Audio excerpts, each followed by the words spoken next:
ادھر آؤ بیٹا، ادھر آؤ، ادھر آؤ بیٹا، ادھر آؤ، ادھر آ جاؤ بیٹا، ادھر آ جاؤ، شاباش بچوں، ادھر آ جاؤ، آ جاؤ بیٹا، شاباش، آ جاؤ، باہر آ جاؤ، باہر آ جاؤ۔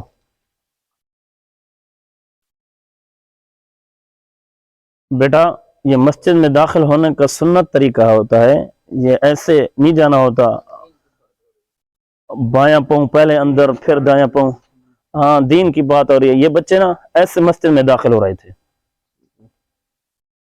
یہ مسجد میں داخل ہو رہے تھے بایاں پاؤں پہلے اندر پھر دایاں پاؤں، یہ سنت طریقہ بھول گئے تھے جلدی میں۔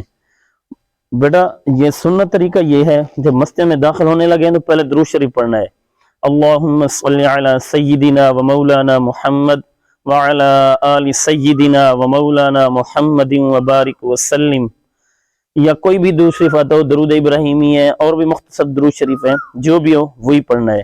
پھر اس کے بعد بایاں پاؤں نکال کے جوتی کو اوپر رکھنا ہے، پھر دایاں پاؤں نکالنا ہے، مسجد کے اندر داخل ہونا ہے، پھر دعا پڑھنی ہے، اللہم افتح لی ابواب رحمتک۔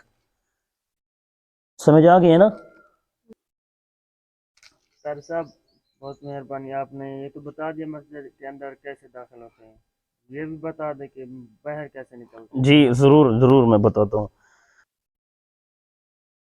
مسجد سے باہر نکلنا ہے، اس کا بھی سنت طریقہ ہے، سنت طریقے سے ہم نکلیں گے تو ثواب ملے گا۔ مسجد سے باہر نکلنا ہے، درود شریف پڑھنا ہے، اللہم صلی علی سیدنا و مولانا محمد وعلی آل سیدنا و مولانا محمد وبارک وسلم، اور باہر نکلنا ہے، بایاں پاؤں پہلے باہر نکالیں گے، جوتی کے اوپر رکھیں گے، پھر دایاں پاؤں نکال کے جوتی پہنیں گے، پھر بایاں پاؤں پہنیں گے، اللہم انی اسألک من فضلک ورحمتک۔ یہ سنت طریقہ آپ کو سمجھ آ گیا نا بچوں؟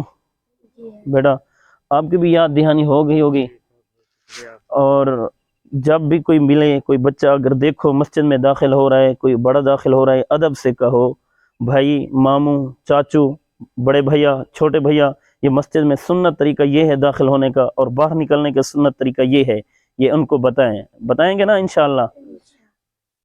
جزاک اللہ خیر۔